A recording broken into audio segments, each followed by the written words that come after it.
tipo de discusiones, conversaciones que vamos a tener en estos 2 días. Bueno, como ustedes saben, el tema de la felicidad es un viejo y conocido problema. Por lo tanto, es muy probable también que entre ustedes haya gente de distintas disciplinas, con distintos intereses también estén aquí.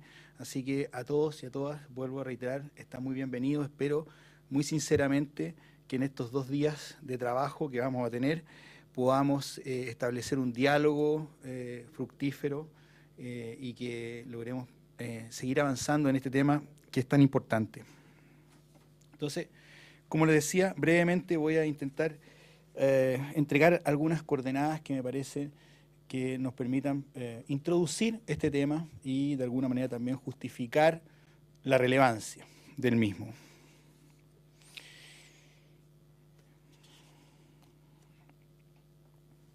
Bien, comienzo entonces.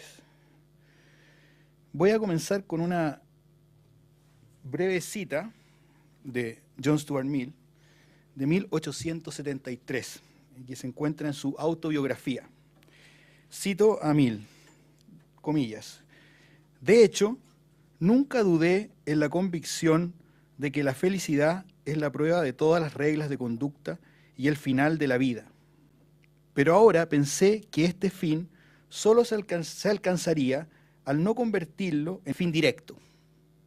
Solo son felices aquellos que tienen sus mentes fijas en algún objeto que no sea su propia felicidad, en la felicidad de los demás, en la mejora de la humanidad, incluso en algún arte o búsqueda, siguió no como un medio, sino como un fin ideal". Cierre de citación. Por otra parte, el 2011, el psicólogo chileno y experto en psicología positiva, Claudio Ibáñez, publica un artículo en el primer barómetro de la felicidad Coca-Cola, donde señala, cito entonces un siglo después al señor Claudio Ibáñez hablando de la felicidad. Dice lo siguiente, comillas: "Una de las creencias más extendidas es que la felicidad es un resultado, es decir, un estado emocional que se produce cuando alcanzamos algo como un título profesional, ejecutamos un determinado comportamiento como ir al cine o cuando nos ocurre un acontecimiento positivo como el nacimiento de un hijo.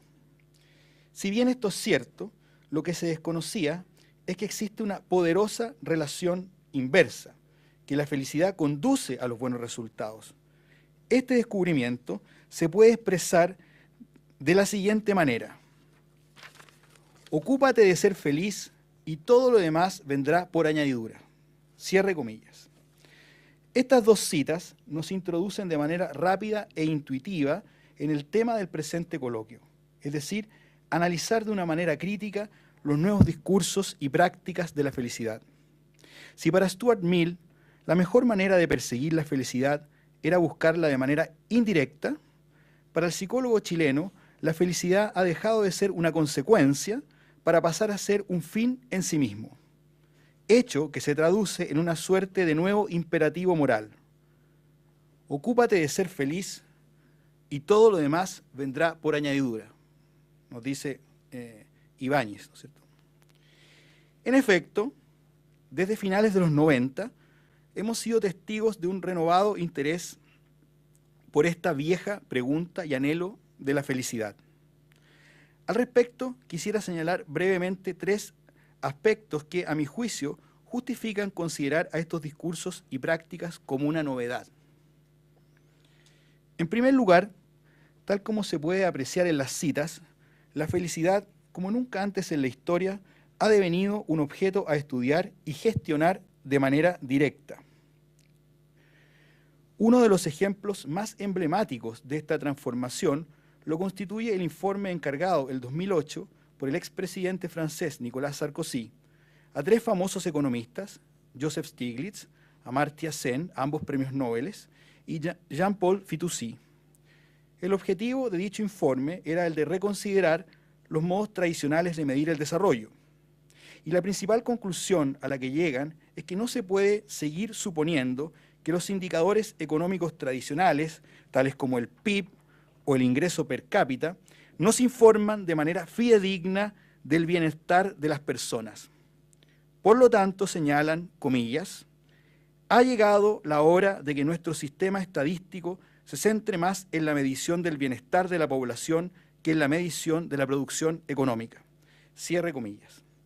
Es decir, de acuerdo a estos autores, resulta necesario crear nuevas formas de medición y de intervención que enfrenten de manera directa el bienestar de la población.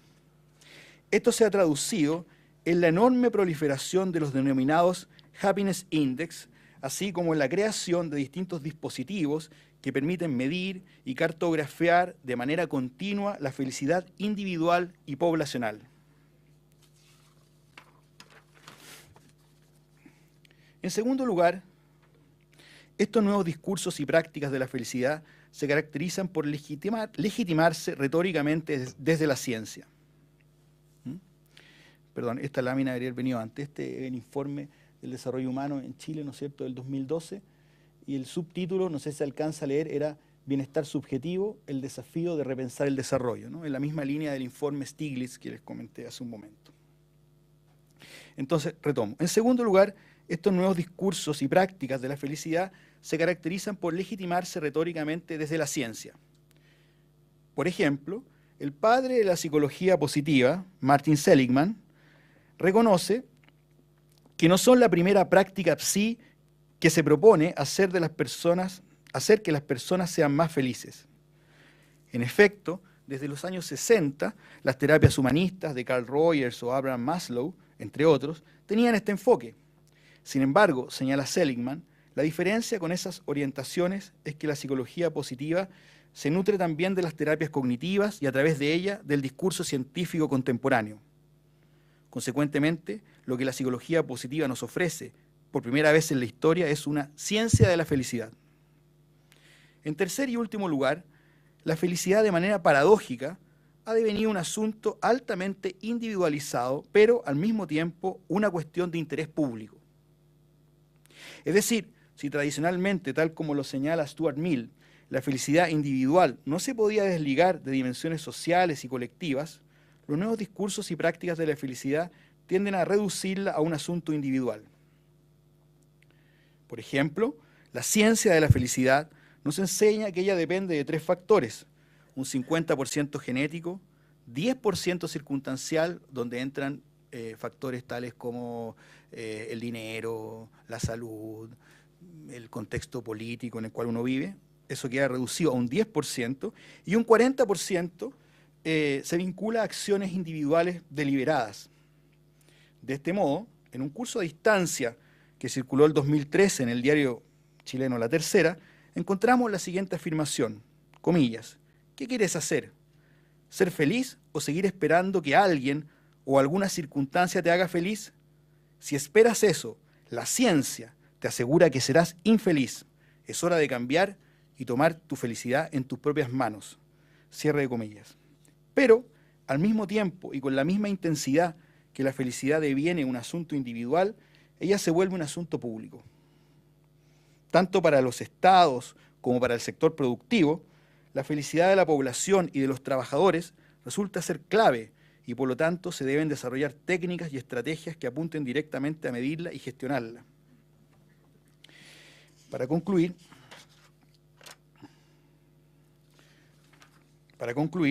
es posible constatar que estos nuevos discursos y prácticas de la felicidad cumplen a cabalidad con el doble vínculo entre procesos de individualización y totalización descrito por Foucault como una característica central del biopoder contemporáneo. Al respecto, señala Foucault, comillas, es probable que hoy en día el objetivo más importante no sea descubrir qué somos, sino rehusarnos a lo que somos. Debemos imaginarnos y construir lo que podríamos ser para librarnos de este tipo de doble vínculo, que es la simultánea individualización y totalización de las modernas estructuras de poder. En este contexto, Es en este contexto que nos ha parecido importante organizar un coloquio como el presente. Y por lo mismo, antes de comenzar, quisiera agradecer a todos y todas que lo han hecho posible. En primer lugar, entonces, quisiera agradecer a la Facultad de Psicología de la UDP y a su decano, el profesor Antonio Steger, por permitirnos realizar este evento. En segundo lugar, quisiera reconocer al comité científico del coloquio, el cual está compuesto por profesores y profesoras de distintas universidades que le han dado vida académica e intelectual a este evento. Quisiera mencionar entonces a Jimena Carrasco, de la Universidad Austral de Valdivia, a Jorge Castillo, de la Universidad de Santiago de Chile, a Iván Pincheira, de la Universidad Academia de Humanismo Cristiano, a Oriana Bernasconi, de la Universidad Alberto Hurtado, y a Mauricio Sepúlveda, de la Universidad Diego Portales, con quienes pensamos esta idea y este coloquio y lo gestionamos. En tercer lugar, quisiera agradecer y reconocer dos nuevas iniciativas de la Facultad de Psicología de la UDP, las cuales están íntimamente ligadas al presente evento. Me refiero al programa de investigación del cual formo parte, que se llama Historia y Teorías Críticas acerca de los saberes Psi, y de la revista Praxis y Culturas Psi.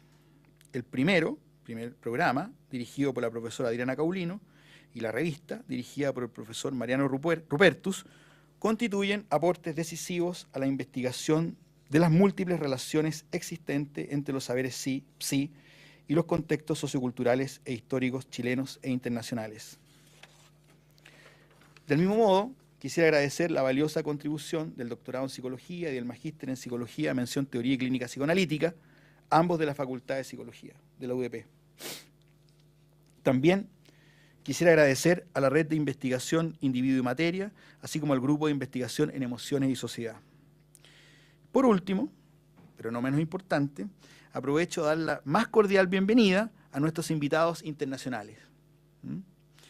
A la profesora Vanina Papalini, que está ahí, que nos visita desde la Universidad Nacional de Córdoba, ella también es investigadora de CONICET en Argentina, al profesor Sam Binkley, que está allá y que va a dar la primera conferencia a continuación, ¿no?, que viene desde el Emerson College de Boston, al profesor Edgar Cabanas, que está ahí, ¿no es cierto?, y que nos visita desde la Universidad Camilo José Cela de Madrid.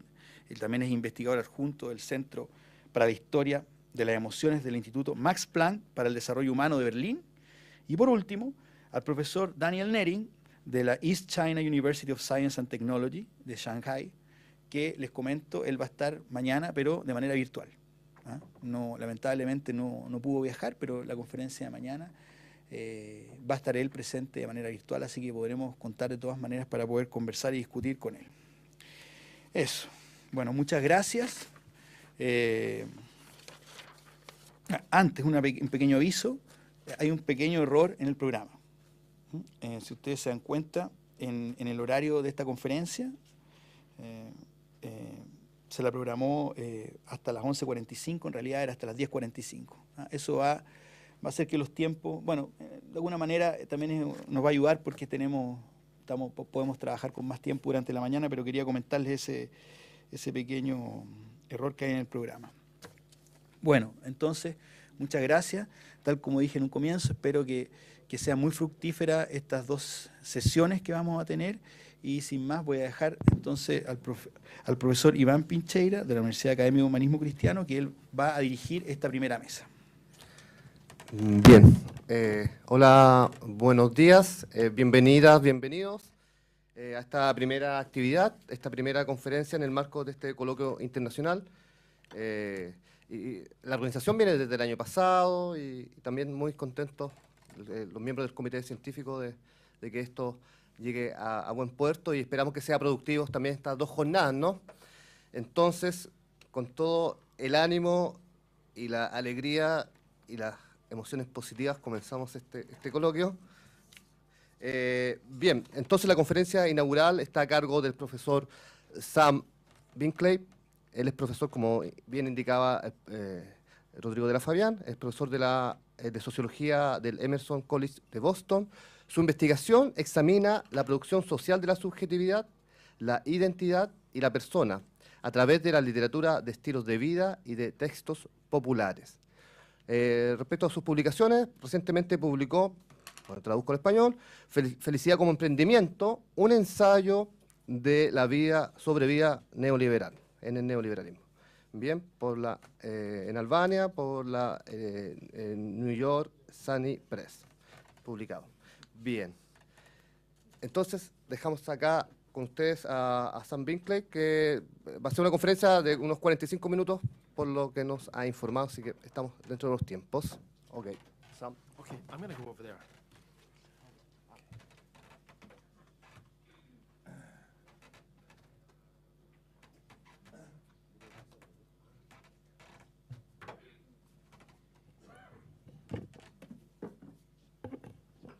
Okay. Good morning.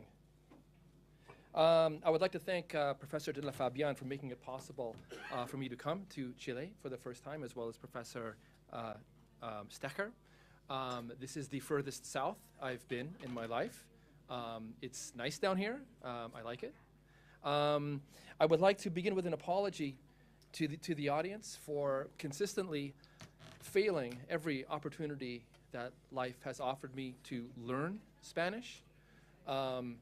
I have never been able to accomplish this beyond some very, very rudimentary tourist Spanish, sufficient to order beer and find the bathroom. In any case, what I have to offer you today is a discussion of a book that I published a few years ago, titled Happiness as Enterprise, with the subtitle, An Essay on Neoliberal Life. The book sought to engage theoretical debates around neoliberalism and subjectivity through an empirical study of the happiness movement. I proposed in this book that the task of remaking ourselves as happy subjects replicated in a subtle fashion the work of becoming the enterprising, self-responsible subject of neoliberalism.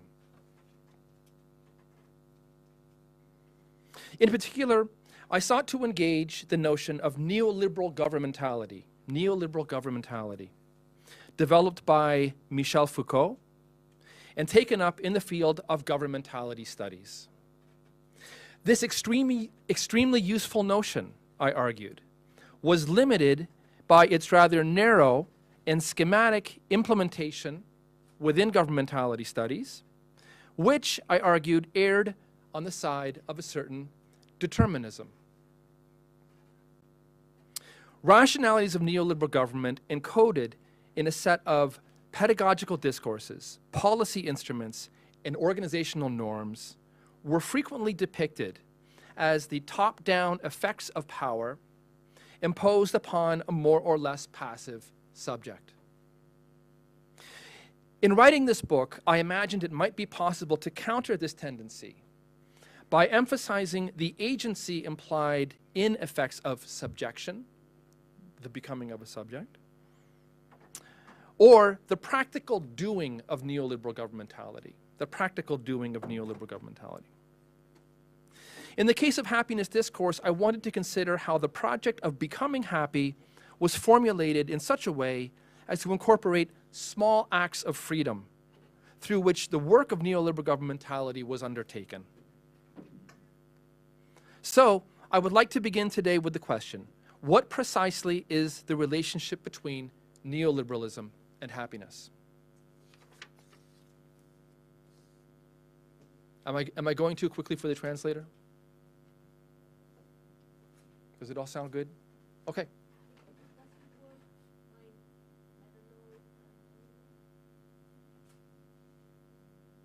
Okay. Others are not indicating this, so I'll go ahead. Okay. To govern oneself as a happy person is to produce oneself as a certain kind of neoliberal subject, as an agent of one's own happiness, who regards her life through the lens of opportunity. To ask after one's own happiness is to project the possibility of one's happiness into an anticipated future, to say, am I happy yet?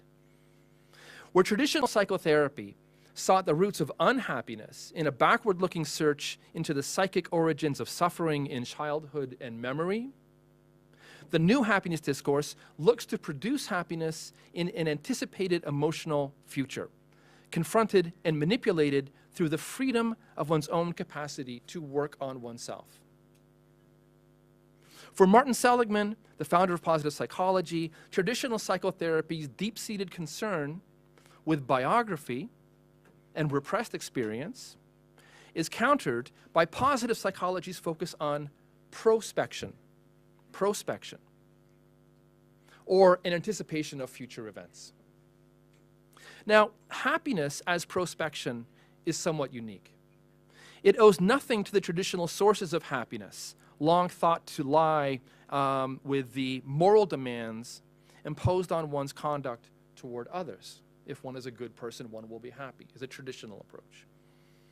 Prospective happiness is an asset cultivated by a solitary, psychologically truncated subject for whom emotional self-manipulation is a simple technique. Prospective happiness is rendered by a depthless psychological process without a moral reference, a biological potential of the individual that makes no recourse to psychic interiority, to biography, or to social relationships of any kind. And it is through this reduction that the new discourse on happiness accomplishes what is perhaps its most distinguishing feat, a seeming democratization of psychological life, coupled with an empowerment of the autonomous psychological subject, democratization and empowerment. As such, happiness levels the hierarchies established by the disciplinary and institutional apparatus of psychological and medical expertise itself. The credentialed therapist who plumbed the depths of one's psychological interior is replaced by the happiness coach, a lay technician of passing moods and affects. This sentiment is summarized in the phrase, happiness is a muscle, that is repeated across dozens of happiness and positive psychology blogs and websites. To call happiness a muscle is to liberate life from the control of the psychiatric establishment and to open it up to the unique forms of freedom, responsibility, and everyday doing. In other words, where happiness is a muscle, the happy subject becomes an agent, a practitioner of her own psychological state. Okay, next I would like to take a step back and consider the problem that I believe operates in Foucault and is carried over into the wider scholarship on governmentality, and which my treatment of happiness seeks to address. This is the problem I'm going to solve with this talk, with any luck. There is, I would argue, an imperative, or a sense of urgency that operates at the heart of any governmental rationality. This sense of urgency is reflected in all forms of governmentality discourse, and is presumed, perhaps erroneously, to carry over into the lives and outlooks of those subjects who are governed. For example, Foucault inaugurates his study of biopolitical society with just such an imperative. Society must be defended is the name of the lecture series with which Foucault introduced the concept of biopower. And it is this imperative, this must, that animates the efforts of social reformers, public health officials, educators, psychologists, and other technicians of biopolitical society to carry out a set of reforms whose effect is the constitution of a new kind of power, the power over life. But if part of this reform was to also produce a new kind of person, a biopolitical subject, then the imperative, the must of biopower, should be carried over somehow into the thoughts, emotions, and daily conducts of those persons being produced. Consider, for example, the crusades against sexual deviance of the 19th century, which is one of the centerpieces of Foucault's discussion of biopower. If we accept Foucault's argument that these crusades were part of a deployment of sexuality that produced sexual subjects, we must assume that somewhere along the line, real subjects saw some stake in the regulation of their sexualities, that they shared in the urgency implied by this campaign in their own private thoughts and feelings. But how did this happen? There is an enormous distance between, say, Krafft-Ebing, the 19th century sexologist, and his studies of sexual deviance, and the everyday lives of the people who had no direct access to these texts. So what we often get, so how did this transmission occur? How did we go from a scientific discourse to an everyday practical discourse? There was an enormous distance between, say, Krafft-Ebing studies of sexual deviance and the everyday sexual lives of the people who had no access to these texts. What we often get in governmentality scholarship is a must, an imperative, a must, that is assumed to somehow disseminate from the conversations of policy experts to the privately felt concerns of subjects. The little thought is given to how this dissemination might actually happen. I call this the problem of the wandering imperative. Every problem in the social sciences requires a catchy name, a catchy title. This is mine. This is mine. It's copyrighted. The problem of the wandering imperative. So, of course, the discourse on happiness is laden with such imperatives. Martin Seligman, like Krafft-Ebing, had a broad vision for the reform of society. He has described the goals of positive psychology as, I quote, the increase of the tonnage, I'm sure there must be a Spanish word for the word tonnage, the tonnage of happiness in the world. Or, I quote, to increase the percentage of the world's population that is considered flourishing from today's 33% to 51% by the year 51. This was Martin Seligman's must behind the imperative behind positive psychology. Indeed, the must of happiness is implicit in the very meaning of happiness itself and in the organic normativity with which it is framed. The potential for happiness is part of who we are. It is the natural expression of who we are. Who doesn't want to be happy? But if we are to avoid the fallacy of the wandering imperative that I believe troubles the governmentality approach, we should consider more carefully how the must of happiness is instilled in the everyday lives of readers of happiness discourse. So the answer that I provide to the problem of this question comes with the function of practice in the happiness discourse.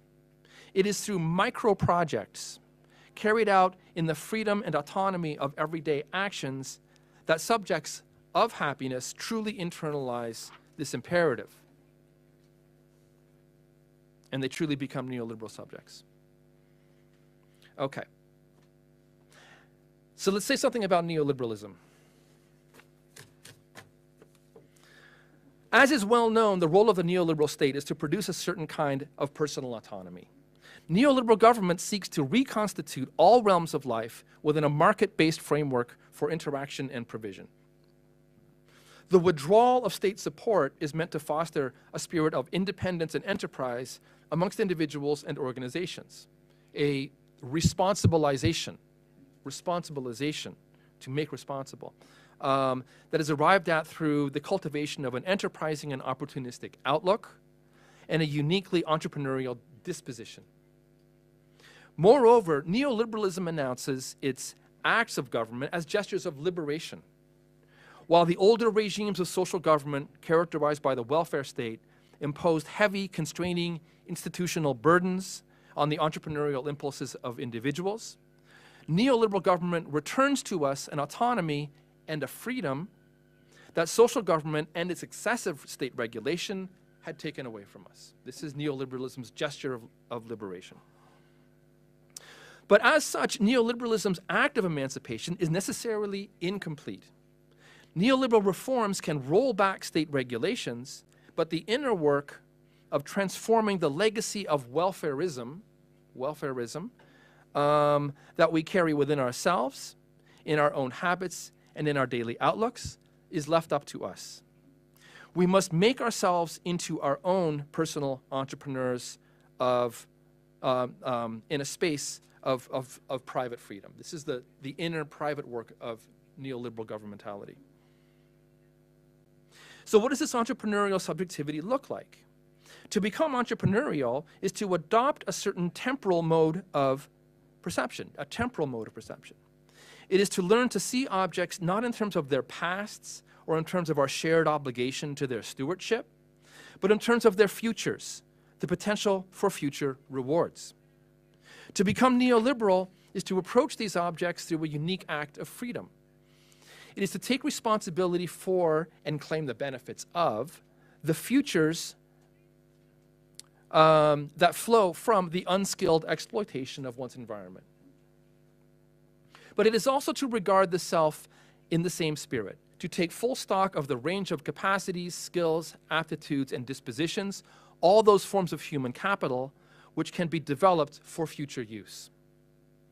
To become neoliberal is thus to see oneself and one's emotional capacities as a resource to be developed and exploited for future private advancement.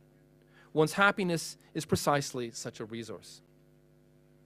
Okay, so how do we become entrepreneurs of our own happiness?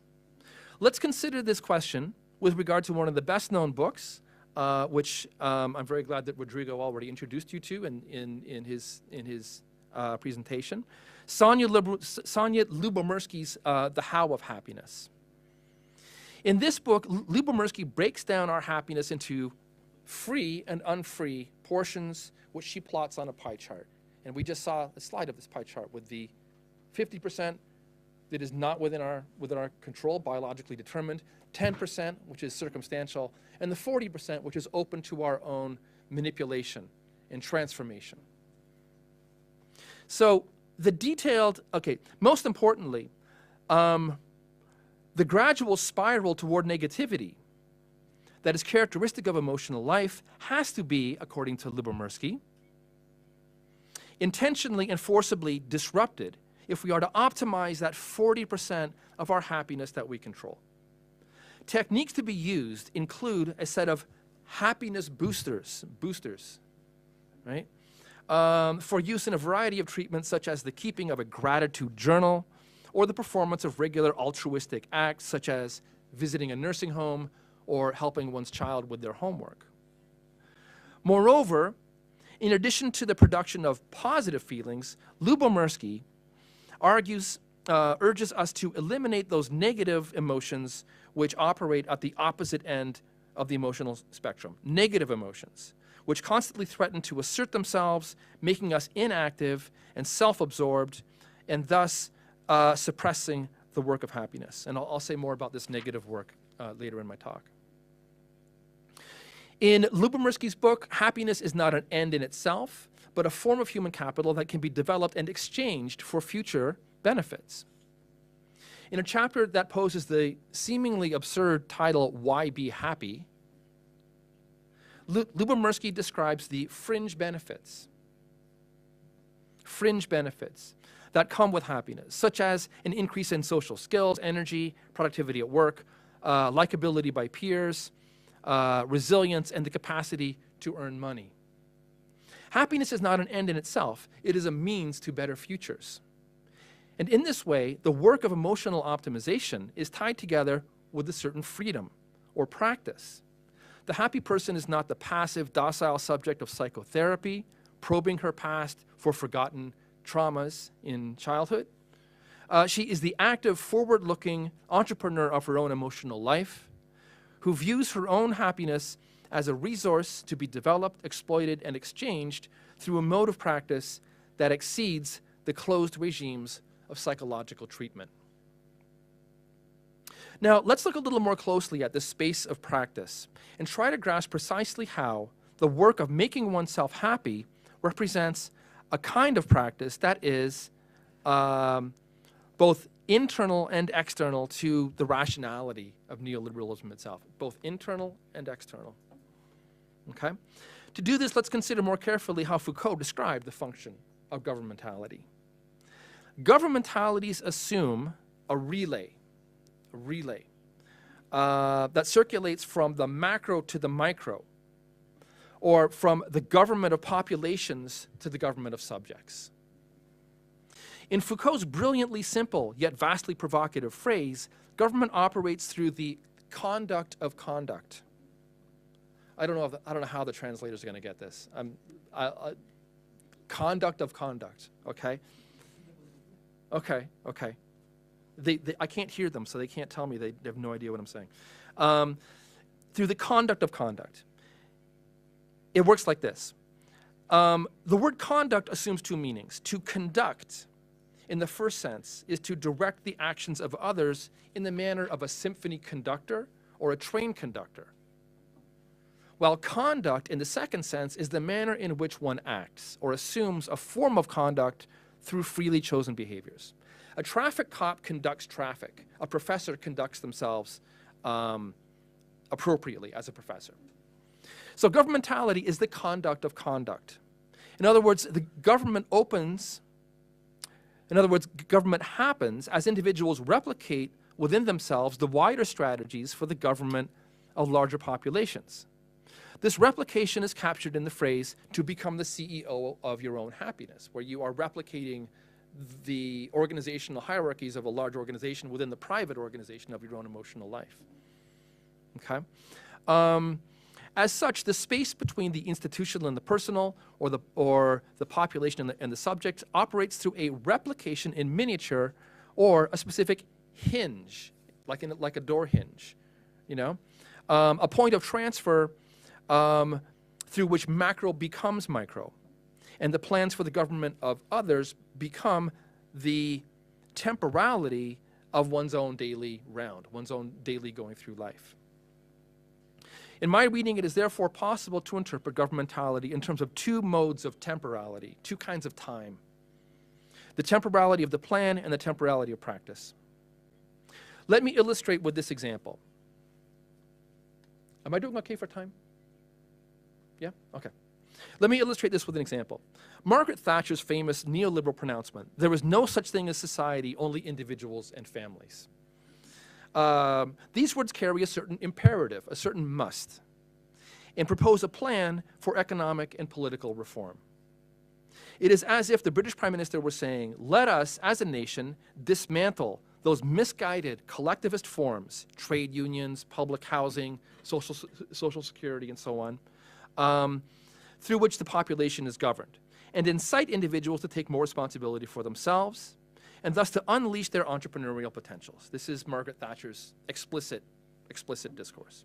Okay, this is her plan for a set of state actions, which were carried out in the UK, of course, in Chile, where they were experimented and developed initially, in the United States and elsewhere.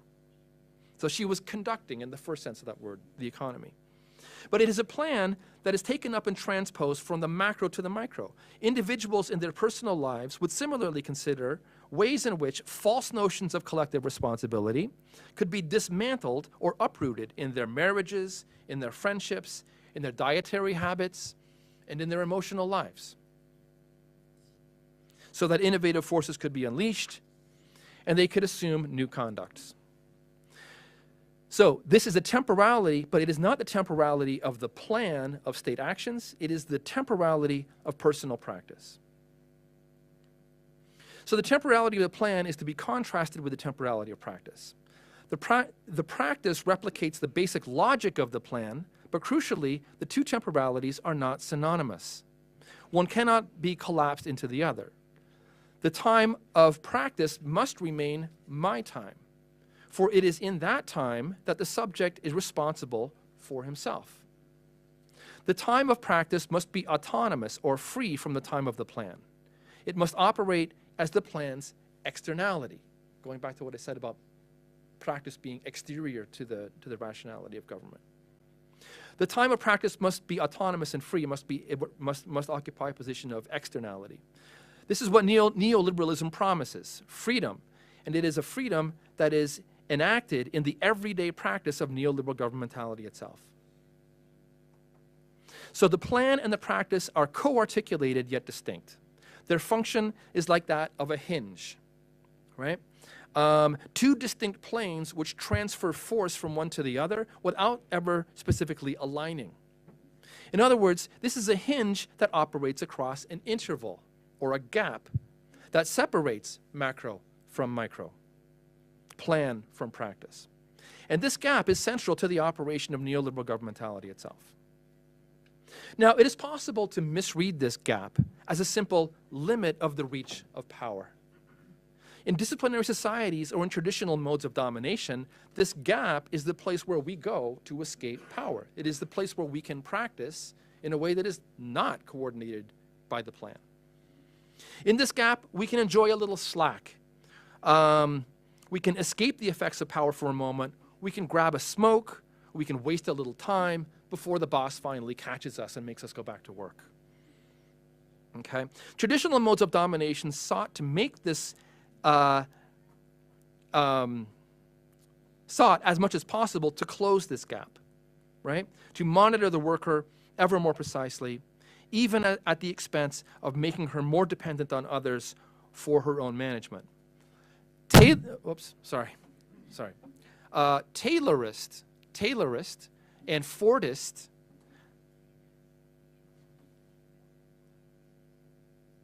I think she got it. Okay. Taylorist and Fordist regimes of management developed ever more refined techniques for more precisely aligning plan and practice, surveillance in the workplace. But neoliberalism doesn't want closely watched docile workers. Neoliberalism wants autonomous, self-responsible actors. So the gap in neoliberalism is not erased, it is incorporated or operationalized as a more precise instrument of power. The gap is made to function in the way that a relay or a hinge necessarily operates. By fixing a limit on the imperative, right, of the plan or the must of power, the subject adopts that imperative all the more purposefully into her own life. Thus, it is not in spite of the gap between plan and practice that the must of governmental imperative migrates from experts to private life, but it is precisely through and because of this gap. I have therefore solved the problem of the wandering imperative. Okay? Okay. I would like to say one more thing about this gap or this interval and of the practices that are undertaken within it. Summoned to self-responsibility, the individual goes to work on all those parts of herself that are not responsible and that are not free or autonomous. Those aspects of one's life that remain defined by dependence on supervision, by docility, or on the actions or approval of others. These are the things that the neoliberal subject goes to work on in the gap. These habits are the residue in the self that neoliberalism most despises, the hangover from the regimes of social governance, Fordist labor, and Taylorist supervision. That is the legacy of the welfare state. This part of the work of happiness is purely negative. It involves the destruction, negation, and transformation of inner objects, things inside ourselves, that obstruct or block the flow of happiness. In other words, deep inside every happy subject is a dependent subject that must be worked on and transformed. This might be a welfare mother, a tenured professor, a student seeking loans, all these dependent subjects of the welfare state that have to be responsibilized and entrepreneurialized. Indeed, as evidenced across the happiness discourse, these objects appear as states of immobility and stasis that are anathema to the happiness project itself, anathema, the enemy of, and manifest in those negative thoughts that lull us into states of inaction, thoughts which must be actively uprooted and transformed through an infusion of affirming optimism. In her book, Positivity, Groundbreaking Research to Release Your Inner Optimist and Thrive, psychologist Barbara Fredrickson conveys this anxiety around the inertia of dependence in this way. Gratuitous negativity can hold you hostage, and I'm quoting from this very, very popular best-selling self-help text. Gratuitous negativity can hold you hostage as if you had cinder blocks tied around your ankles and a hood pulled over your face. It can keep you constrained and smothered so that you are simply unable to flourish. But the good news is that you can have it, but you have what it takes to free yourself, Fredrickson tells us, by forcibly changing our thought patterns. That's how we're going to undertake this work, this negative work. How am I doing for time? Yeah? Okay.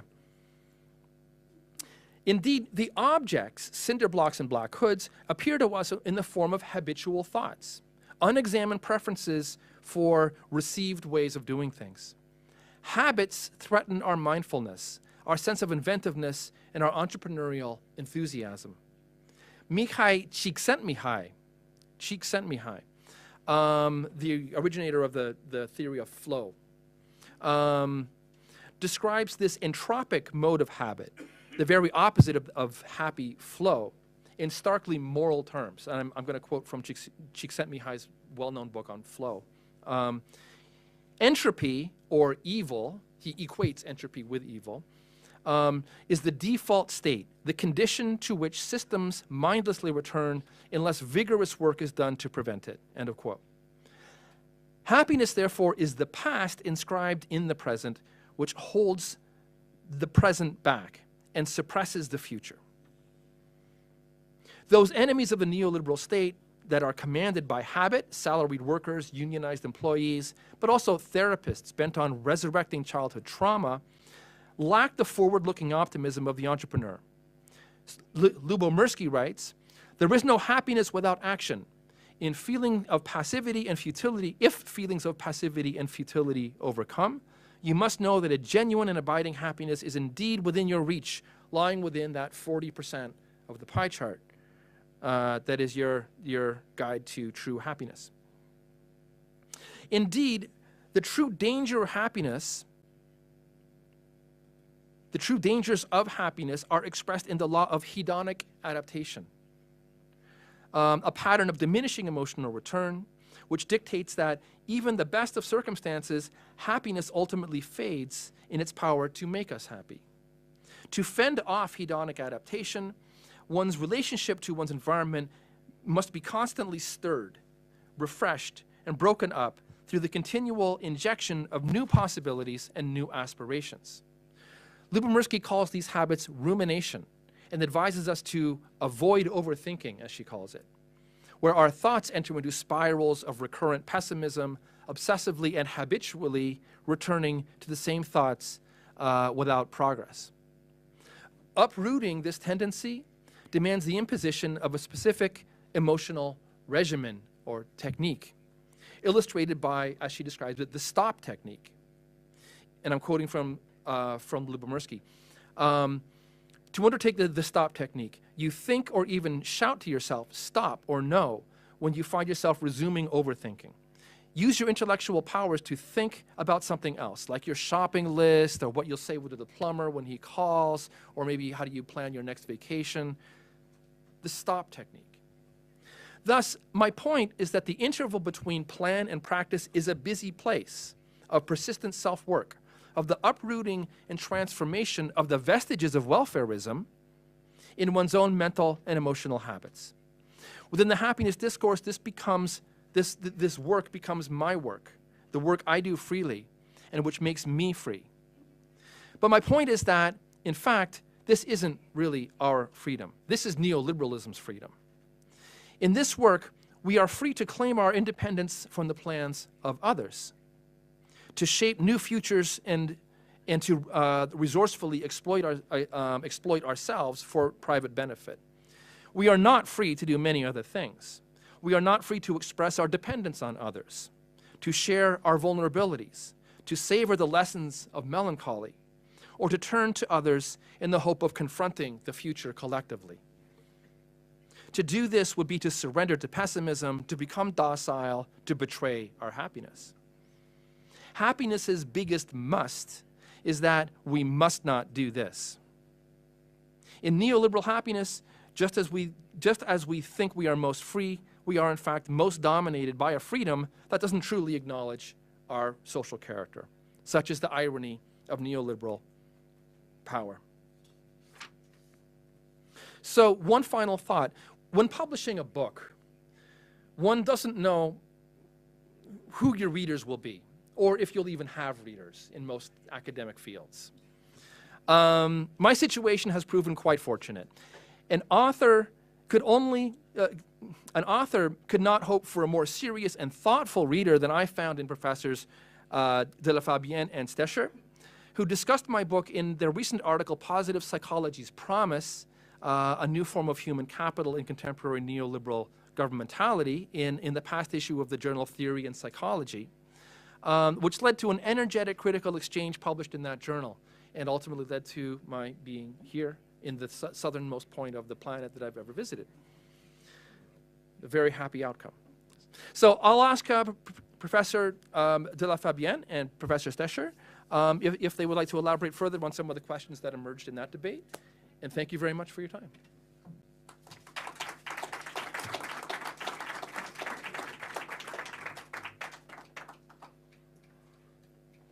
Shall I sit? Yes. I'm tired. I'll sit. I'll sit. I mean, really, this should also be for them. Oh, and I said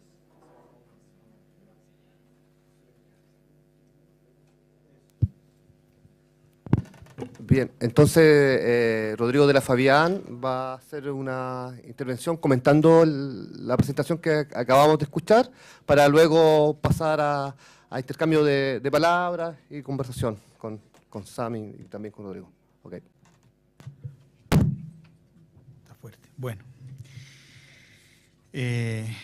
tal como decía Sam hace un momento, la verdad que este es un encuentro para mí muy importante.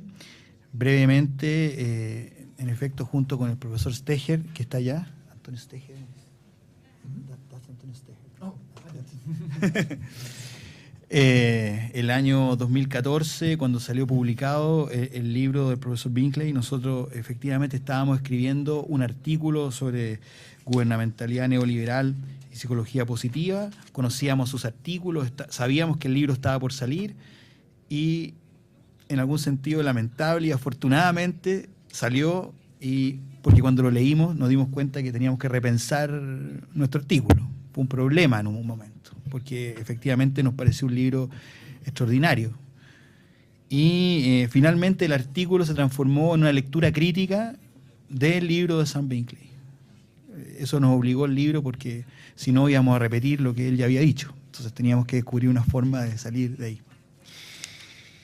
Eso está a la base un poco de este encuentro, y lo que voy a hacer yo a continuación, yo creo que tiene algo de la fantasía del fan que conoce al rockstar, ¿no? En un momento, hay algo de eso. Voy a cumplir con esa fantasía. Entonces, más que preguntas, voy a intentar reconstruir brevemente el argumento que elaboramos junto con el profesor Stecher, por eso voy a hablar en general en plural, nosotros, como una lectura alternativa en relación a los discursos acerca de la felicidad, en particular la psicología positiva.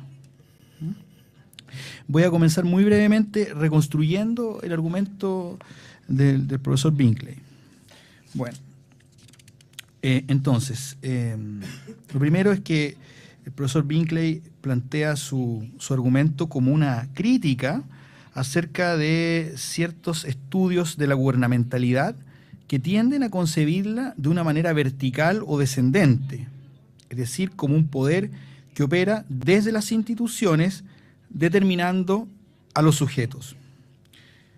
Esta manera de concebir la gubernamentalidad, efectivamente, olvida que Foucault la definió como un punto de contacto, como una bisagra, como dice Sam Binkley, entre las tecnologías de dominio de los otros, ¿sí?, y las tecnologías del yo. Es decir, para Foucault, los procesos de subjetivación en el contexto gubernamental suponen siempre considerar tanto el eje descendente desde las tecnologías de dominación, pero también al mismo tiempo el eje ascendente, es decir, las tecnologías del yo, sin jamás poder reducir la una a la otra.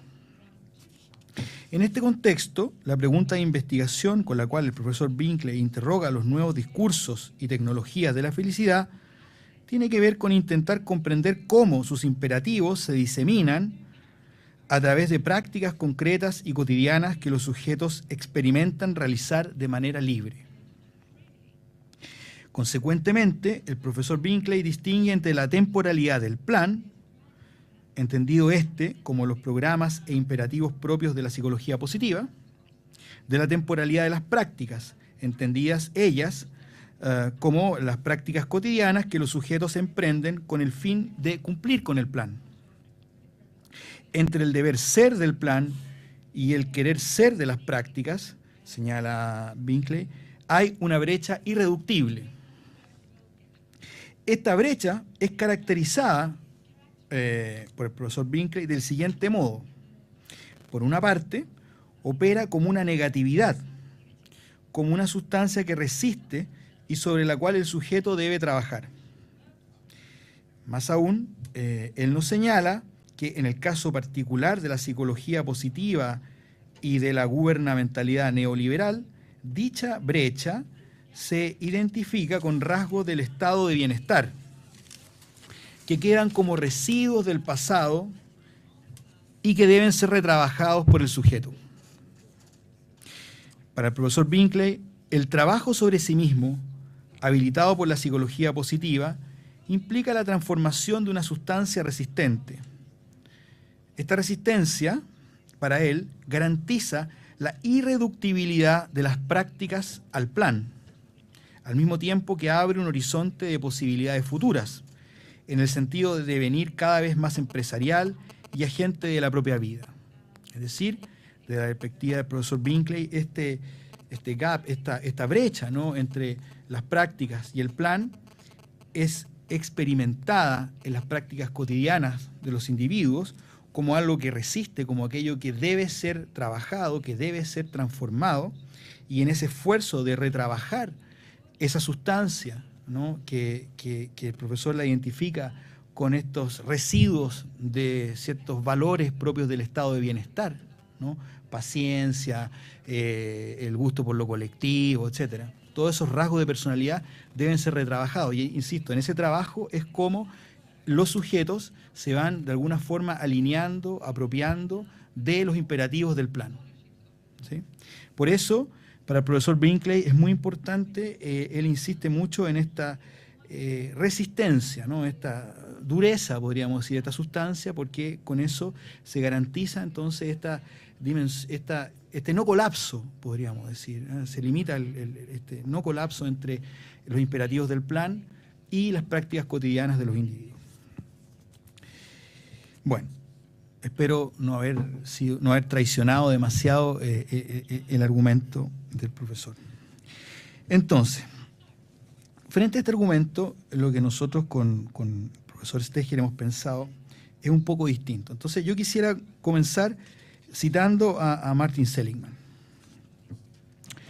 Comillas, dice así: desde el primer día que empecé a esquiar, hasta 5 años más tarde, cuando dejé de hacerlo, siempre estuve luchando contra la montaña.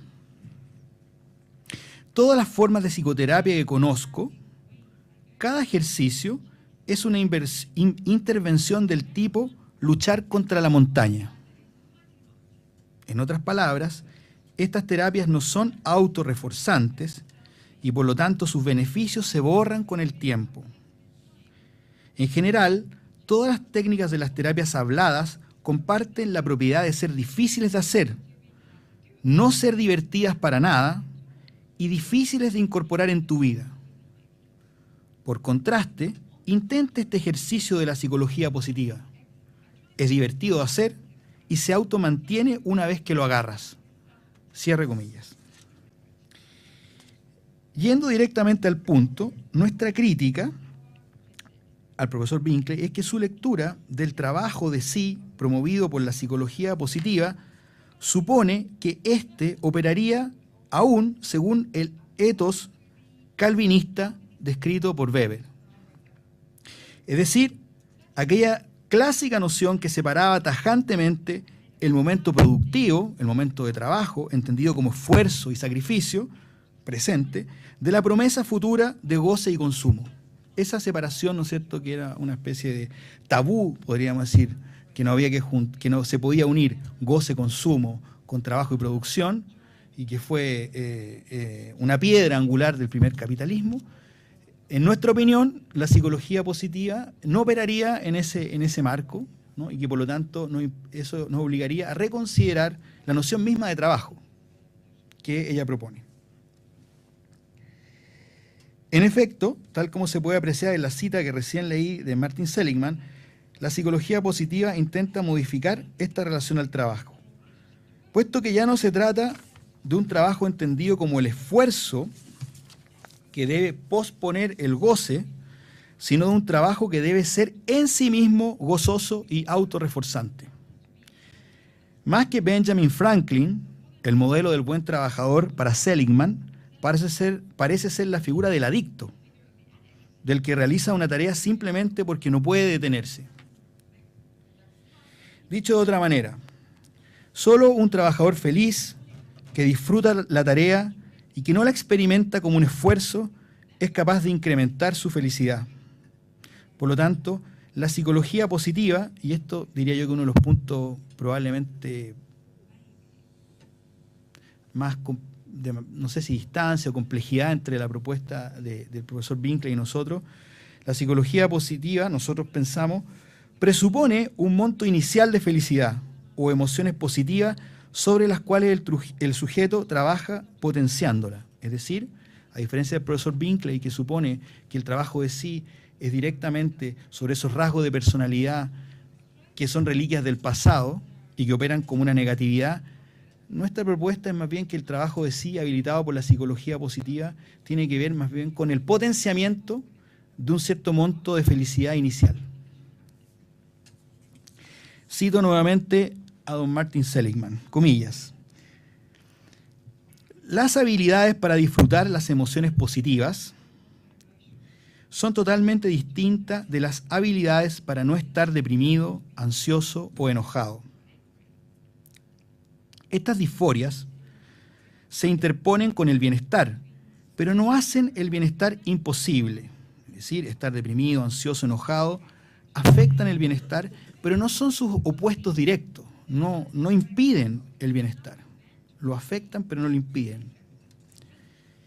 Ni tampoco la ausencia de tristeza, ansiedad y rabia garantiza la felicidad. Es decir, ni la presencia de estos tres sentimientos es un obstáculo definitivo para la felicidad, ni la ausencia de ellos es garantía de felicidad. La lección central de la psicología positiva es que la salud mental positiva no es solo la ausencia de enfermedad mental. La salud mental positiva es una presencia, la presencia de la emoción positiva. Repito, porque parece. La lección central de la psicología positiva es que la salud mental positiva no es solo la ausencia de enfermedad mental. La salud mental positiva es una presencia, la presencia de la emoción positiva. Cierre comillas. Es decir, en nuestra opinión, la psicología positiva no promueve un trabajo sobre sí mismo en el sentido calvinista del término, sino más bien promueve el autopotenciamiento de una sustancia positiva. Nuestra hipótesis es que la psicología positiva participa entonces de los discursos y tecnologías del potenciamiento humano. Enhancement. Human enhancement. Del potenciamiento humano. Se sitúa, en efecto, la psicología positiva ya no se sitúa en el eje normal patológico, como las terapias habituales, sino más bien en el eje normal extraordinario, como es propio del potenciamiento humano, y a la vez rompe la relación calvinista entre esfuerzo y goce, que también es propio de la tecnología del potenciamiento humano. Les doy un ejemplo muy simple a propósito de esta relación entre esfuerzo y goce y potenciamiento. Si alguien va al gimnasio, ¿no es cierto?, y se esfuerza, y va todas las mañanas, y se alimenta sano, y proteína y todo eso, bueno, esas cosas que uno no hace, por supuesto. Bueno, desarrollará un cuerpo y unos músculos que son acordes y directamente proporcional al esfuerzo invertido en aquello. Esa es una relación clásicamente calvinista, ¿no? El goce, más goce, requiere más esfuerzo, ¿sí? Y hay una proporción. Sin embargo, si alguien va al gimnasio y toma anabólicos, esa relación se pierde, ¿sí? Es decir, esto no quiere decir que esa persona que va al gimnasio y toma anabólicos no trabaje de alguna forma. Incluso no quiere decir que no se esfuerce, solo que ese esfuerzo en la ecuación se dirige de alguna forma a atenuar ese esfuerzo o a romper esa relación entre esfuerzo y goce, podríamos decir, ¿no? Entre producción y consumo. En este sentido, nuestra hipótesis es que el potenciamiento no opera directamente negando o transformando una sustancia resistente, sino negando o transformando dicha resistencia, haciendo de ese objeto un objeto dócil, un objeto líquido, si ustedes quieren, más bien licuando más que enfrentando el objeto. ¿Sí? Seligman distingue 3 tipos de trabajo de sí, dependiendo de su orientación temporal. En relación al pasado y al futuro, del individuo, entonces la psicología positiva promueve distintos ejercicios que desustancialicen el pasado y el futuro. De modo que el individuo los conciba solo como interpretaciones, es decir, los traumas del pasado, en lugar de ser hechos históricos irreductibles, tienen que transformarse en interpretaciones malas interpretaciones que el sujeto en el presente hace del pasado. Lo mismo del futuro, las ansiedades y angustias del futuro, el sujeto tiene que llegar a concebirlos como malas interpretaciones del futuro, ¿no? Hechas en el presente. Es decir, eso es una manera de entender este proceso de desustancialización tanto del pasado como del futuro. Ahora, en lo referente al presente, que es muy importante y el profesor Binkley lo mencionó, la psicología positiva promueve y desarrolla distintas técnicas prácticas para que los sujetos entren en lo que se llama un estado de flow, ¿ah? Es decir, un estado de total absorción con la tarea, un estado donde efectivamente pasado y futuro desaparecen y solamente existe un presente. Ese estado de flow, ¿sí?, para Seligman es central porque es efectivamente donde se produce un capital psicológico duradero y se liga, por lo tanto, a la producción de una felicidad duradera. Cito nuevamente muy breve a Seligman, dice, comillas, cuando estamos comprometidos, engage, absorbidos en flow, quizás estamos invirtiendo, fíjense, construyendo capital psicológico para nuestro futuro. Quizás el estado de flow es el estado que marca el crecimiento psicológico. ¿Sí? El estado de flow se asocia a la felicidad duradera, a la producción de un capital futuro que, paradójicamente, se produce solo en la medida en que el individuo ya no piensa ni en el pasado ni en el futuro. ¿Sí? Eso es interesante, a propósito también de la temporalidad y el lugar de la relación, digamos, cómo funciona el futuro o no como estímulo del presente, digamos, ¿no? En este caso el flow intenta suspender esa relación y que la tarea se vuelva autoestimulante. En resumen, según nuestro punto de vista, el tipo de subjetividad promovida por la psicología positiva se aleja tanto del ideal calvinista como del homo economicus, que calcula su presente en base a ganancias futuras. Por lo tanto, para concluir y abrir la conversación, el debate, en nuestra opinión, más que una nueva práctica psicológica que se enfoca en la felicidad, más que una tecnología que promueve la transformación de patrones negativos de personalidad, la psicología positiva se podría considerar como un nuevo modo de problematizar quiénes somos y lo que podríamos llegar a ser. Muchas gracias.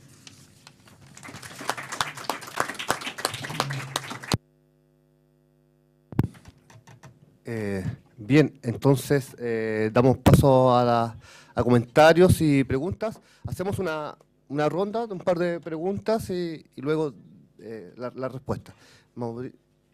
¿Quieres indicar algo? Hola, buenos días. Agradecer la presentación, darle las gracias y también soy parte del fans, ¿no? Así que hay muchos fans. ¿Ah? No, yo tengo una pregunta porque quiero volver al título del coloquio. Y en el coloquio un lugar clave lo ocupa la ficción política. Entonces me interesa ver ver cuál es la conexión que se hace, digamos, ¿no? en este análisis de la felicidad, desde un punto de vista, con pensar la ficción política y hasta qué punto, cómo pensar una contraficción política. Entonces, quiero decir, cómo una ficción puede pensarse desde otro costado como una contraficción. Y esto lo relaciono con la pregunta en particular. Tengo la impresión de que la propuesta de trabajar esta distancia como resistencia, no sé si es la mejor traducción, o no me queda clara si es que el concepto de resistencia tiene rendimiento a la hora de analizar algo que me es más bien eminentemente residual. Es decir, si yo trabajo un conjunto de hábitos, de aprendizajes que he desarrollado en el marco del estado de bienestar, ese elemento queda como desfasado en función de los requerimientos que un estado neoliberal tiene actualmente, pero no necesariamente funge como una resistencia, más bien funge como un residuo.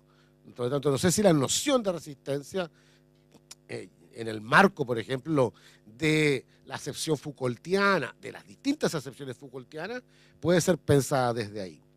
Aún así, pienso que sí puede ser posible entender que la ficción política que opera sobre ese residuo opera borrando ese elemento residual, ¿no es cierto?, aplicando una tecnología de borramiento, y para levantar sobre esa superficie, ese territorio, otras tecnologías que sean menos residuales, otros dispositivos que sean menos residuales, otras formas, otros hábitos, otras maneras de ser menos residuales y más acordes justamente a los requerimientos de la sociedad neoliberal. Y llevándola, si trasladamos esa imagen a Latinoamérica, probablemente me pregunto cuál es el elemento residual que entonces se quiere modificar, borrar, alterar, reinscribir, reconfigurar, etc. Porque probablemente ese residuo no se compone de estos paquetes, ¿no?, de comportamientos que tienen que ver, que nos ligan fundamentalmente al estado de bienestar. Si es así, si no hay que borrar y desmantelar, desactivar este conjunto de hábitos y de prácticas ligadas al estado de bienestar, entonces me pregunto qué se está desactivando en esa operación. Y me pongo a pensar en esta ficción y contraficción política, y entiendo justamente que probablemente lo que se trata de borrar tiene una fuerte naturaleza política que vincula justamente a los sujetos a un proyecto social y colectivo que tiene sus orígenes, digamos, desde la Revolución Cubana para adelante, e incluso desde los procesos de independencia de las colonias. Y por lo tanto, probablemente el proyecto ficcional político de la felicidad en estos lugares, en el sur, probablemente tiene justamente una ficción de desmemoria, que desactiva la memoria colectiva, capaz de fungir como un aparato de resistencia política, e instala algún aparato que se llamará individuo, y una posibilidad de desconectar, justamente una posibilidad de pensarse más allá de esa felicidad individual.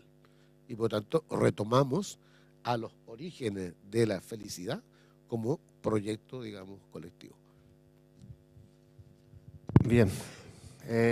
Dos palabras, Vanina, y después profesor, por favor.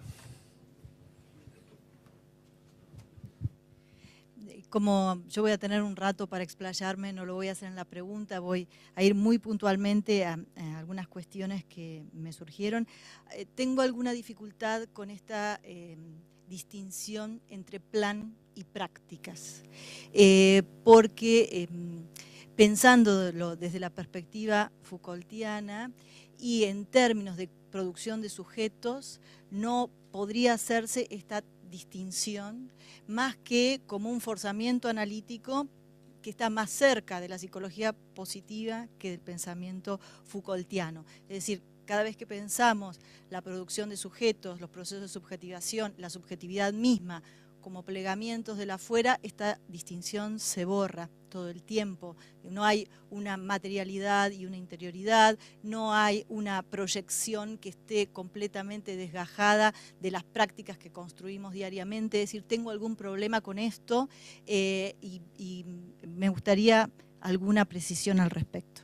Y la segunda cuestión tiene que ver con algo que planteó Rodrigo y a lo cual quisiera hacer una observación más, de esta licuación de los obstáculos y de esta relación entre esfuerzo y goce, que estaría como diluida y pertenece a una moral calvinista. Y aquí también una pregunta, si no será que esas primeras condiciones han sido desplazadas porque se nos requieren otros esfuerzos que son aún mayores y que necesariamente incorporan una dimensión previa de haber construido ciertas competencias, aptitudes, actitudes para lanzarnos a un esfuerzo todavía mayor.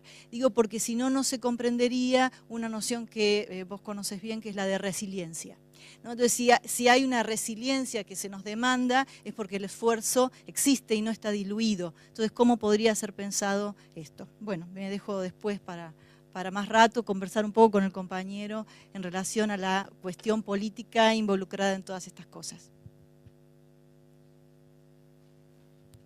¿Tenemos una tercera pregunta?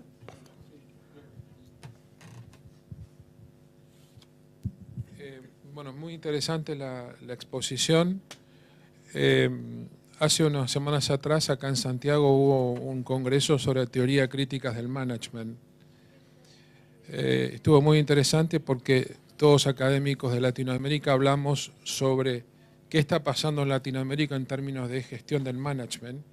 Y efectivamente, una de las cuestiones es, lo que se trató es este tema de, entre comillas, la felicidad como una práctica organizacional que tiene de alguna manera una sustancia de ficción en el fondo.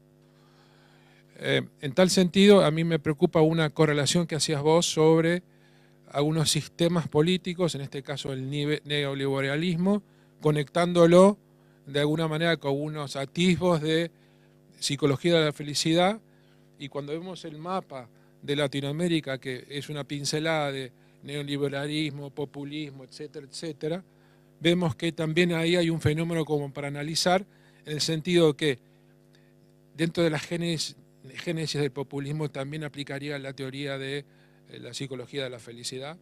¿Se entienden?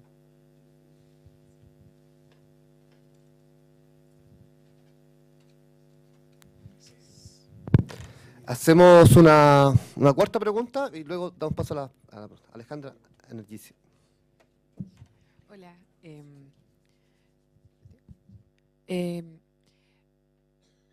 Yo tengo como una impresión como distinta a las de las preguntas.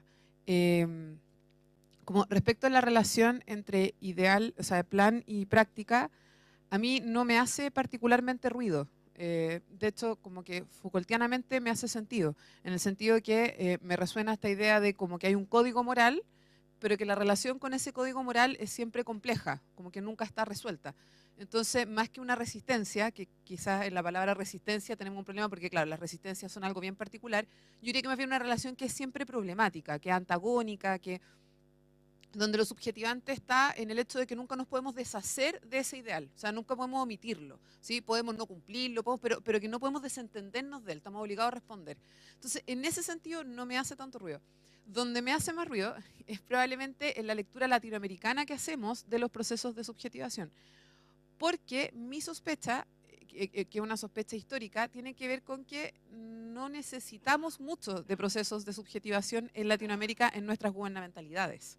¿Por qué? Por el lugar de la libertad. Esa sería como mi primera. Entonces, me parece correcto cuando interpretamos que el trabajo, o lo que sea, en realidad Latinoamérica no opera en la misma lógica calvinista, del homo economicus, etcétera, porque en realidad tenemos una tradición bastante autoritaria, en general, bastante centralista, ¿sí? O sea, históricamente hemos operado sobre poderes bastante centrales, la corona, el Estado, etcétera, donde producir un sujeto libre me parece que es algo tremendamente secundario a las formas de gobierno latinoamericanas, en general. ¿Sí? En general creo que respondemos a unas lógicas mucho más verticales. Entonces, en los estudios de gubernamentalidad, uno ve que en general tomamos la parte más de gestión de la población que de la producción de un sujeto, porque me parece que en Latinoamérica no es central a la forma de operar socialmente. Entonces ahí mi pregunta va, por ejemplo, a cómo uno podría interpretar si uno incluyera, por ejemplo, esta variable de que la libertad no es tan central cuando uno hace un análisis, por ejemplo, de la psicología positiva en Latinoamérica, digamos, en particular. Eso. Ok, tenemos estas 4 intervenciones. Respecto de ellas, cedo la palabra para que Sam, si tiene algo que responder, y también luego Rodrigo.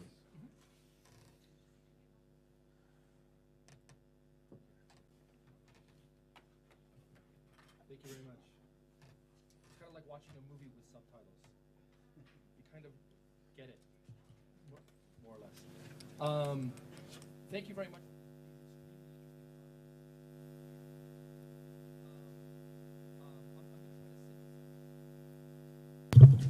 I'm going to try to synthesize what I think are some general themes that I've heard. The issue of resistance, which Rodrigo placed emphasis on in your comments, I think is very, very helpful. It made me recall some ideas coming from Foucault having to do with counter practice. The notion that one is governed according to a certain logic, but one can simply inverse this logic and govern antagonistically, subversively, or through an act of resistance by governing the opposite direction, by making demands on authorities to say, look, you wanted me to be a worker, a Christian, or whatever. Well, fine, in that name, I'm going to demand of you that you do certain things. Happiness is an interesting technology which lends itself to a possible mode of counter conduct, or counter practice. I've thought about this a little. I think of countercultural movements of the 1960s, which responded to a general imperative of Fordist society that this is now a leisure society and you should enjoy your leisure. You should be a happy, leisurely person now. And the student left, amongst its many objectives in the 60s, said, fine, you want us to be happy? Well, we want a lot to be happy in a meaningful way. So they took the imperative of leisure and subjected it to a kind of a counter conduct. How that could happen with positive psychology, I haven't figured out yet. But I think that it's an interesting opening to a general conversation. Let me offer one other thought regarding especially Rodrigo's critique around the problem of my employing an overly instrumental or an overly Calvinist rationality of work. I think it's a very interesting way to think about this. It opens up my project to other considerations. I think we have to remember that what we're really talking about when we look at happiness in terms of a neoliberal rationality is not, the happiness discourse is not a fully resolved philosophical system. As many of the discursive formations that Foucault talked about, it is a historically contingent formation. It is randomly cobbled together out of various found cultural elements. I mean, it does cohere around general themes and around general rationalities, but if we're to remember that what we're doing when we look at happiness discourse critically, we're not taking that discourse on its own terms and looking for its inner coherence. We're looking for a tendency that complies with or reproduces a certain governmental logic. So I agree that in moments, Martin Seligman seems to be invoking this notion of you're already happy, you don't need to work. At moments, there seems to be a strong imperative, even though you're already happy, you don't know you're happy, and therefore you need to work. There are conflicting and unresolved elements, I think, at play in the happiness discourse, some of which are Calvinist, some of which are correspond more to a kind of I think the phrase you used was an ontological ethics. So those are two comments that I have in response. Now back to this.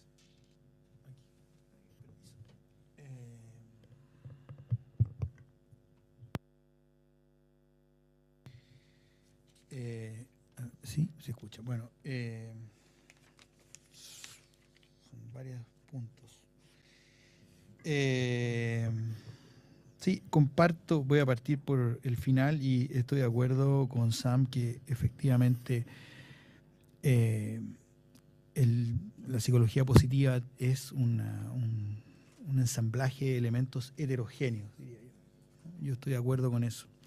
Y que probablemente mi lectura enfatiza una cierta secuencia, podríamos decir, entre otras posibles. Yo comparto eso, solo que en lo personal me parece que esa secuencia que yo sigo en ese discurso me parece interesante porque permite repensar algunas categorías como la noción misma de trabajo.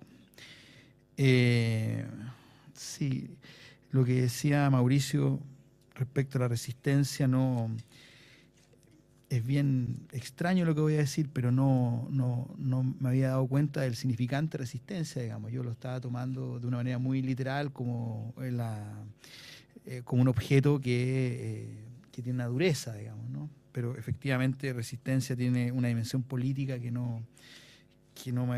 era obvio, pero no lo había pensado, digamos.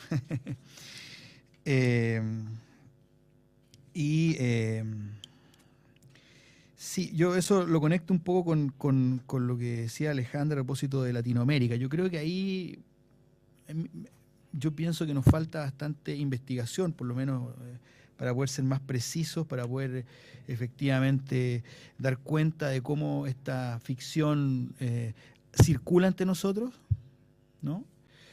Yo también diría que la afirmación de Alejandra de que la libertad no es importante, yo la matizaría, no entiendo lo que tú dices y aplica lo mismo que le decía Sam. Creo que efectivamente en nuestra cultura conviven, y pienso en Chile en particular, ¿no? Discursos fuertemente empresariales, digamos, manageriales, que están, uno lo ve todo el día en la cultura popular, es cosa de prender el televisor y ver, yo siempre pongo este ejemplo, los programas que están muy de moda ahora de cocina, ¿no? Y el rescate como de la cocina chilena, y en realidad son puras historias de emprendedores. Todas son historias, fíjense, cada relato, la comida es un ejemplo de emprendimiento, ¿no? Como pequeño. Entonces yo diría que, pero es cierto que en Latinoamérica, obviamente, uno no puede hablar de la dimensión de la libertad igual que en un país anglosajón, pues una tradición muy diversa, ¿no? Entonces, pero no la descartaría tan rápido, particularmente en Chile, digo yo. Entonces, yo creo que lo interesante es justamente poder hacer investigaciones que puedan desplegar esas formas de hibridación más propias, ¿no? Y en relación al problema del esfuerzo también, perdónenlo, no hago justicia a los comentarios, pero el problema del esfuerzo que mencionaba Vanina, me pasan dos cosas. Por una parte, tiendo a compartir esa visión, pero al mismo tiempo creo que hay que ser cuidadoso con sobreontologizar el esfuerzo, ¿no? Como si simplemente el esfuerzo fuese una cosa y hubieran distintas maneras de ponerlo en evidencia u ocultarlo, discursos que lo manifiestan y otros que los ocultan. O sea, yo creo que la noción misma de esfuerzo también es una manera de problematizar nuestro quehacer, ¿sí? Y en mi opinión, por lo tanto, yo diría que si el esfuerzo es leído en una matriz interpretativa más calvinista, efectivamente yo creo que estos discursos en parte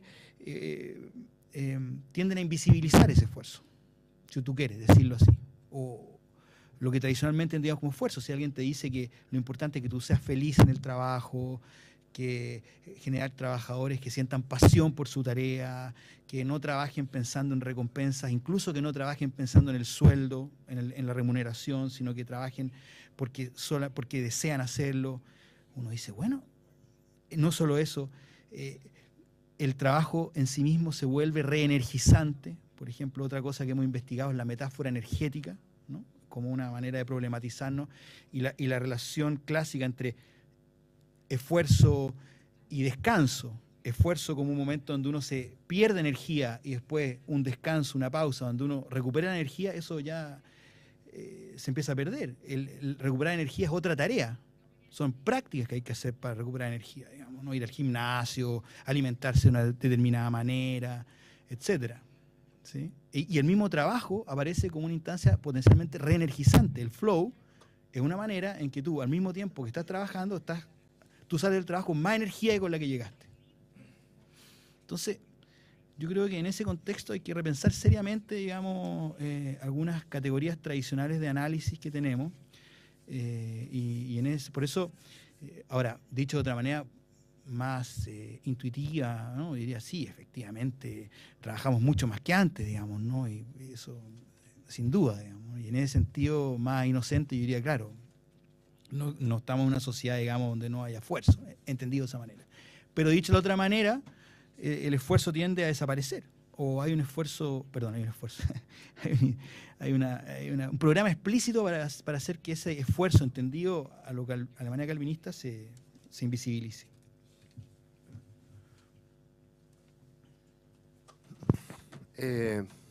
Bien. Sí, hay otra intervención. Hacemos una segunda ronda de intervenciones y respuestas y cerramos esta mesa inaugural. Sí, sí. ¿Ok?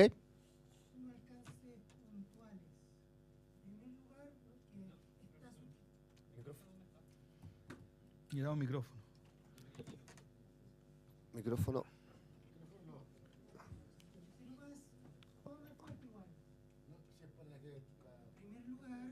Es para la traducción. Para traducción necesitamos...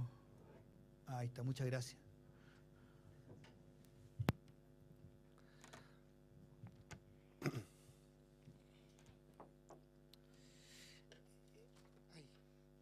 En primer lugar, una acotación, un alcance, es el contexto latinoamericano. Pienso en algo que decía un conocido mío que trabaja en cárceles, de que ahí la mentalidad emprendedora no está solamente en los sectores productivos tradicionales, sino también en los anversos productivos. Estoy pensando en la propia proliferación de la delincuencia, en los sectores marginales, de que la cárcel se pierde la noción de los tres instancias sagradas, del mate, de la visita y otra más que no recuerdo. La propia delincuencia o actividad irregular delictual se ve permeada también por esta subjetividad emprendedora, individualista, que desprecia la interioridad, lo colectivo, por una cuestión más de optimizar, de buscar la felicidad, porque también es más feliz. Se convierte también en otro capital, en una cuestión que se presume, quizá. Y lo otro es también de que, en este mismo sentido, el caso de acá, a lo mejor alguno lo recordará, de un sujeto que mató a dos protestantes en la Plaza de la Victoria. Hasta cierto punto es similar en el sociológico a lo que fue el caso en el Chacal Nahuel Toro, aunque eso es una cuestión que todavía estoy investigando yo.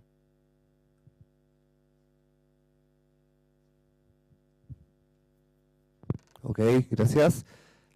Allá. Dos palabras, allá y acá.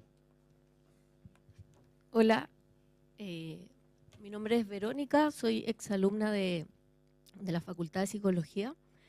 Primero quiero agradecer a los profesores y a Sam porque me parece muy interesante el tema. Yo trabajo en organizaciones hace algunos años, en capacitación, en habilidades blandas, y para mí es muy útil todo lo que se está conversando acá. Algunos comentarios medio sueltos. Yo estoy más cerca del hacer que del pensar, más de lo que me gustaría hace algunos años por razones que se imaginarán. Entonces, intuitivamente lo que pienso, lo que siento mientras escuchaba a Sam, sobre todo, la psicología positiva, por lo que yo he percibido en mis visitas breves a muchas organizaciones, en Chile, también algunas en Perú y en Argentina, siempre he sentido intuitivamente que le es muy útil a la lógica de las organizaciones. Y en todos los niveles, desde los trabajadores hasta las personas que tienen funciones más directivas, pega bien, gusta, funciona, entusiasma mucho. Y sí me parece que siempre me pareció sospechosa antes de conocerla, antes de leer, siempre a nivel de guata, no sé cómo se dice eso en inglés, visceral, sospeché siempre de eso, lo vi raro. Y tiene algunas cosas que ahora escuchándolos a ustedes puedo pensar y hilar un poco más, que tienen que ver con, por ejemplo, todo este discurso de la psicología positiva metido en las organizaciones, acompañado de prácticas reales que tienen que ver con impedir o dificultar los sindicatos, tienen que ver con proyectos que vi mucho, que era como dupliquemos los puntos que tenemos en el mundo, por ejemplo, de aquí al 2020, dupliquemos la productividad de aquí al 2020. Lo escuché mucho paseándome por las organizaciones, pero eso no implicaba, o sea, era con la misma gente. Entonces es difícil ser feliz si trabajas el doble y ganas lo mismo. Cualquier persona podía dudar de eso. Entonces, todo lo que dijo Sam es como agradecer en realidad mi comentario. A mí me hace mucho sentido un poco para fundar una posición diferente que visceralmente siempre he tenido. Entonces, me ayuda para mi trabajo tener teoría y tener expertos que apoyan una visión un poco crítica y una búsqueda personal de estar en ese lugar, que es el que describí, las capacitaciones, estar metida en ese ambiente que tiene esos discursos, yo no los voy a cambiar, pero sí tratar de posicionarme de una manera que me haga más sentido. Así que vuelvo a agradecer a los profesores y a Sam. Ok, gracias. Tenemos...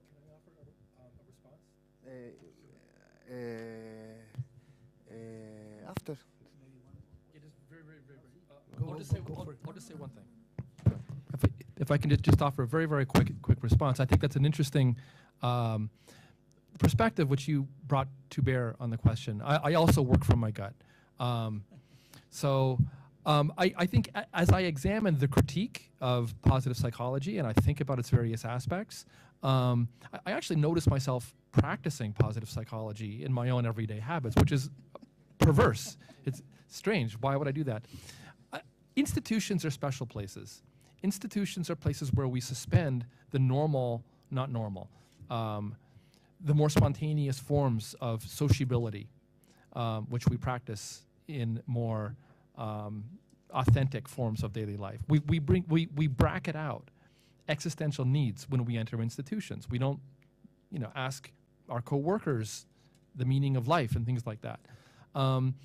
In that sense, my critique is where an institutional rationality, like positive psychology, oversteps its boundaries and enters into sociability or enters into the existential realm of meaning production or meaning seeking.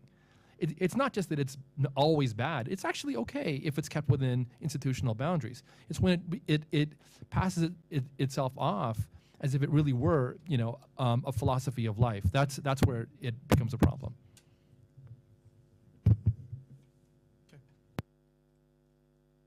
Hola, buenas.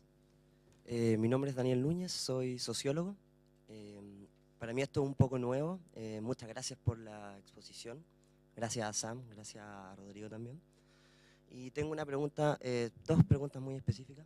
Para Sam, en primer lugar, yo actualmente estoy leyendo un libro de Voltaire Chapelo, El nuevo espíritu del capitalismo.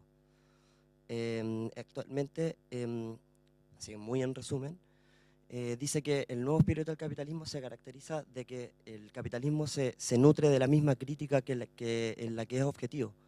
Entonces, el capitalismo en este caso, o el neocapitalismo si queremos hablar, es como un bicho raro que absorbe su crítica y la hace más fuerte aún con el mismo capitalismo. Entonces, tú hablaste mucho de esta bisagra entre el capitalismo y la psicología, sí. ¿De qué forma tú ves el capitalismo, en primer lugar? ¿Lo ves como netamente como una forma de producción del sistema económico? ¿Lo ves de un nivel neurálgico, de un sentido semántico? Y con eso, en segundo lugar, si es que me adelanto un poco tu respuesta, ¿acaso el neoliberalismo ha topado todos los campos comunicacionales de la sociedad? ¿O hay lugares, no estoy hablando de lugares territoriales? Encuentro un poco injusto si es que te hablo de Latinoamérica, porque no todos somos expertos en los continentes que visitamos. Te estoy hablando desde un sentido comunicacional. ¿Existen lugares donde no hay neoliberalismo? Y bueno, un poco para Fabián también, de la Fabián. Me interesó mucho eso del flow. Y específicamente hablando del presente. Y un poco esa es como una supresión del futuro y el pasado. Específicamente, yo tengo una lectura del presente que constantemente estamos moviéndonos a través de expectativas, ya sean cognitivas o normativas. Las normativas son las que son las más sociales, quizás las más fuertes que están interior de nosotros, y las cognitivas son las que están más abiertas al cambio, por así decirlo. Aquí cito específicamente a Niklas Luhmann. Pregunta esto, ¿cómo las expectativas o el plan de futuro ¿por qué lo suprimes? ¿Por qué lo suprimes al presente? O sea, para mí por lo menos el presente está muy afiatado al futuro. El futuro es contingente, está claro. Nunca vamos a poder adivinar. Es tan probable como improbable lo que va a pasar en el futuro. Pero al mismo tiempo tenemos una estructura de sentido y de complejidad, la cual nos hace tener expectativas. ¿Cómo podemos ver esto a través del mass flow?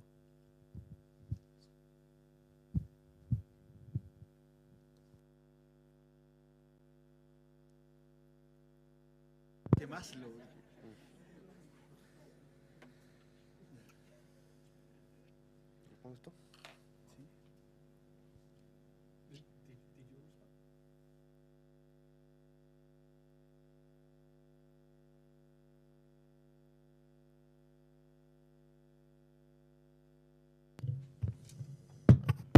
I'm sorry, the first part of that question dealt with spaces.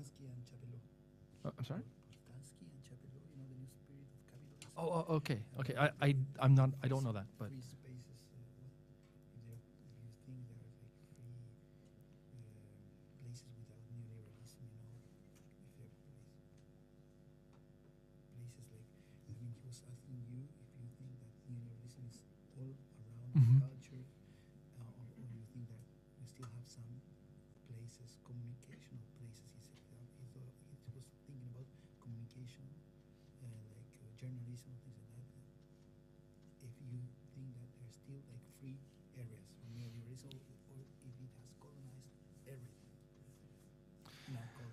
Mm-hmm. In the United States, there are many efforts to counter neoliberal rationalities through very, very intentional projects around the fostering of collective social relations. These tend to be lifestyle niches around collective production, along cooperative living, alternative modes of consumption which emphasize the collective as opposed to the self-interested modes of consumption, closer tied to commodity production. I'm sure similar things have developed here. But I think you made an interesting comment about capitalism's capacity to absorb its own critique. Yep, that happens pretty quickly around these seemingly alternative modes of life, that what looks like a cooperative mode of production, a style of life, quickly becomes commodified. I mean, we're aware of how commodification processes are incredibly adept and mobile. And you know, we have the phenomenon of greenwashing, which is to say that you incorporate environmental concerns in a very superficial manner into the packaging of your product. So yeah, I think that it's very difficult to foster these spaces outside of neoliberalism because they very quickly become incorporated, and then they become, you know, converted into a sort of a lifestyle niche of very, very circumscribed cooperative actions. So I think that there's certainly, I mean, I'm not, to be honest with you, I'm typically not very attracted to these spaces. I shop at the mainstream place. I don't go to the co-op. So yeah, just my short answer is yes, indeed. You know, the externality of capitalism is precisely what gives capitalism the imperative to re-innovate and transform and expand itself. And I think it's very difficult to imagine cooperative spaces outside of neoliberal capitalism. I haven't successfully done this myself.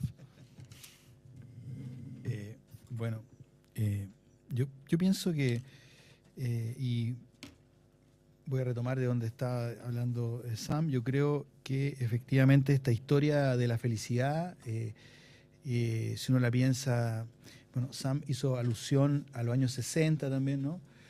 Es un buen ejemplo de lo que trabajó Boltanski y Chapeló, uno mirar a esa evolución histórica de este significante, vamos a decir, ¿no? Felicidad, cómo ha transitado.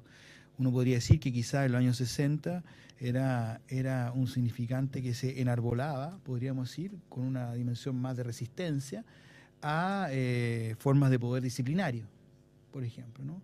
Y que efectivamente, bueno, esa es la tesis de ellos, estoy simplemente repitiendo, uno podría entender, uno podría leer también este fenómeno de la psicología positiva, del New Management, cómo se hace cargo ahora de producir y de gestionar la felicidad, como una manera en que ese argumento que tenía una dimensión crítica, digamos, se vuelve parte de la misma máquina, ¿sí? Yo creo que hay algo que a mí me parece que también funciona esa idea. Y por último, respecto a tu pregunta del flow y el engagement, y engagement digo porque en las teorías del management, la noción de engagement es más amplia que el flow, tiene que ver con la idea del compromiso del trabajador, y una de sus dimensiones es el flow, ¿no? El flow que tiene que ver con una disposición particular, una especie de estado de conciencia específico, donde se genera esta relación de absorción total en la tarea, ¿no? Ahora, sí, yo un poco lo mismo que a propósito de lo que decía Sam, yo creo que probablemente me pasa que me interesan como estudiar las dimensiones más radicales, podríamos decir así, de estos discursos, que probablemente si uno las buscara empíricamente nunca ocurrirían del todo, digamos. Nadie vive en un presente absoluto, todos estamos pensando en el futuro, etcétera. Pero a mí me parece interesante como esa monstruosidad, por decir así, ¿no? Y estas ficciones monstruosas, digamos, ¿no? Que empiezan a aparecer, que justamente son en algún punto imposibles, digamos, ¿no? Pero también habilitan otras formas de entendernos, de problematizarnos, de medirnos también, ¿no? Generan otras expectativas, etcétera. Y yo creo que este tema del flow y el engagement, que fue desarrollado por, como dice, Csikszentmihalyi, how you say, Csikszentmihalyi, how you call him? Csikszentmihalyi. Csikszentmihalyi. Bueno, que fue desarrollado por este autor y que después lo toma Martin Seligman. Ellos dicen lo siguiente, para que tú veas, o sea, dice, hay que distinguir el placer del goce. Estoy citando, no es mi influencia de psicoanálisis la que está hablando acá. No, es pleasure and enjoyment, o sea, son ellos lo que están diciendo, no es Lacan el que está hablando atrás mío. Y entonces dicen que el placer se produce en situaciones que no nos desafían demasiado, en la zona de confort, digamos, y eso no produce capital psicológico, no produce felicidad duradera, es instantánea, es una experiencia meramente hedonista y pasajera. En cambio, el flow se produce en tareas que son estimulantes, eso quiere decir que nos desafían, ¿ah? Que están un poco más allá de nuestras capacidades, ¿sí? Que nos llevan, por lo tanto, a salir de nuestra zona de confort, ¿sí? Y en ese contexto, justamente donde se produce el enjoyment, ¿no? El goce. Y el goce, efectivamente, es el que se relaciona con la producción de un capital psicológico. Ahora, si uno lo traduce eso en trabajo, fantástico. O sea, significa que alguien que está en ese estado, que es un estado muy bello, por lo demás, no, a propósito de lo que decía Sam, eso es lo complicado, estos discursos que retoman temáticas que son muy queridas por todos, por supuesto. O sea, ¿quién no ha tenido esa experiencia de leer un libro, qué sé yo? Cada uno sabrá su experiencia donde entra en flow. Un libro es políticamente correcto, lo puedo. ¿Ah? Hay otras que son menos mencionables. Y por supuesto, generar, imagínense, estrategias concretas para que efectivamente un trabajador entre en ese estado, de tal manera que ya no se preocupe por el horario, ¿no? Los ejemplos que nos da Mihaly, no sé cómo se llama, no sé qué, es que cuando entra en flow un trabajador, dice, por ejemplo, tú vas dice un ejemplo que él da, dice, se me quedan mis anteojos en el avión, ¿no? Y la azafata gratuitamente decide ella ir, ¿no es cierto?, a buscarme anteojos y traerlos.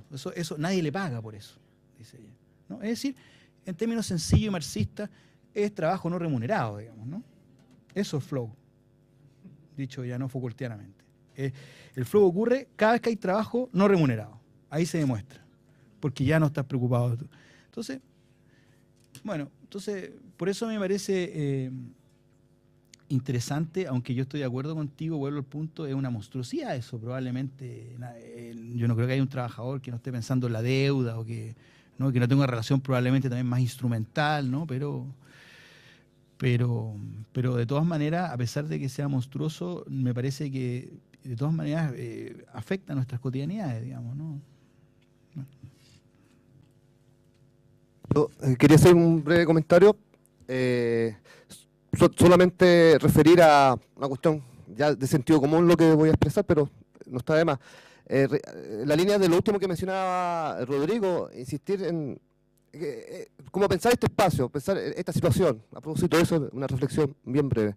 Recordar, insistir en la cotidianidad del problema que acá se va a tratar hoy día y mañana, en relación a lo siguiente. Por ejemplo, cuando venía para acá, en el metro, publicidad, ser feliz es fácil. Trencito, un chocolate chileno.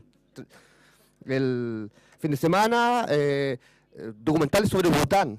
Bután, este país, este principado, reino, y el documental era a propósito de que, porque cuando salió el primer reporte de felicidad de la ONU y Bután como el paradigma de un gobierno enfocado a la felicidad, recuerden que está la internet y la televisión prohibida. Entonces el documental era que en el 2013 se había accedido al derecho a la televisión. Entonces era un poco eso, pero a propósito de la cotidianidad, hoy día en Latinoamérica, este canal de cable, un documental y no sé cuántas personas, un par de millones de personas, nuevamente se ven enfrentadas al tema de la felicidad. Hoy día en Chile, en promedio, ¿cuánto viajan? 200.000 personas por día. No sé, felicidad, la cotidianidad de la felicidad. Luego es que este político de la felicidad está ahí presente. ¿Cuántos seminarios este año, 2018, se han realizado con expertos en felicidad? Invitados por el mundo empresarial. El tema de la encuesta, en junio del 2018 se hizo una encuesta a profesores. Los profesores en Chile son felices, pero están estresados. ¿Sí? La gran conclusión.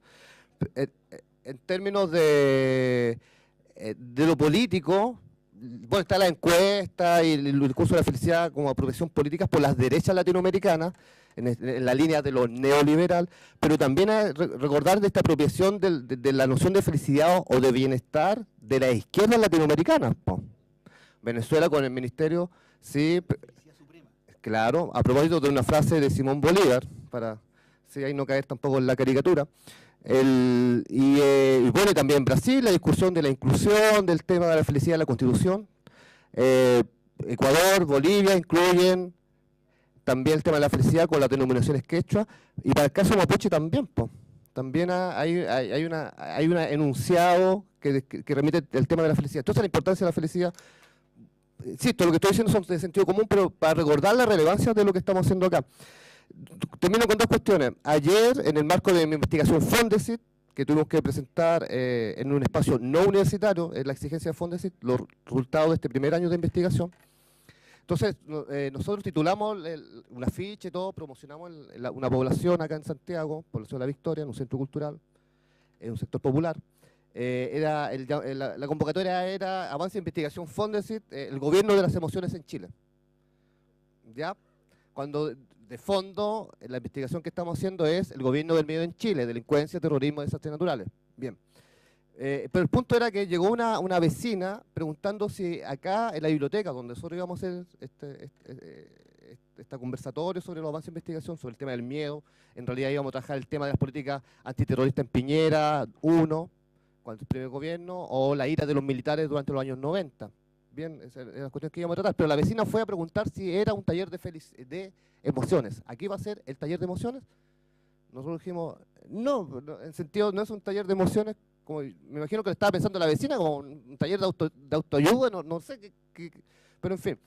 El tema es que la verdad que estos talleres, y esta es una reflexión que hemos hecho en el GIES, en el Grupo de Investigación en Emociones, el problema de la entrada del tema de las emociones y el tema de la felicidad, efectivamente uno puede constatar que hay una apropiación hegemónica, neoliberal del modo de tratar las emociones, po. En la línea de que tiene que ver con la superación personal, la emoción es una cuestión personal, hay técnicas personales, bueno, en fin, todo lo que también acá se ha discutido, la emoción en el trabajo y todos estos temas. Entonces creo que me parece, con esto termino, que esta instancia de reflexión, en tanto que es una instancia de problematización que escapa al modo privilegiado como han entrado el tema de las emociones y el tema de la felicidad en particular, del tipo Pilar Sordo, ¿no?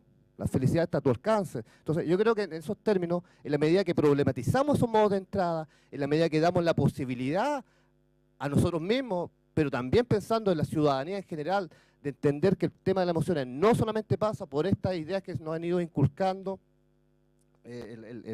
también en la línea que plantea Sam, esta idea del plan, la medida como ha ido entrando la posibilidad de entender otro modo de entrada a estos temas, creo que esto hace que esta misma instancia quizás pensarla como un espacio de resistencia. Era como eso lo que me daba la impresión. En fin, creo que ya damos paso al break y retornamos luego, continúa este coloquio con la mesa redonda número 1, Ficciones de la Felicidad como Tecnologías de Gobierno. Estará Rodrigo Valenzuela, María Alejandra Nergisis, Sebastián Collado, Mauricio Tobal.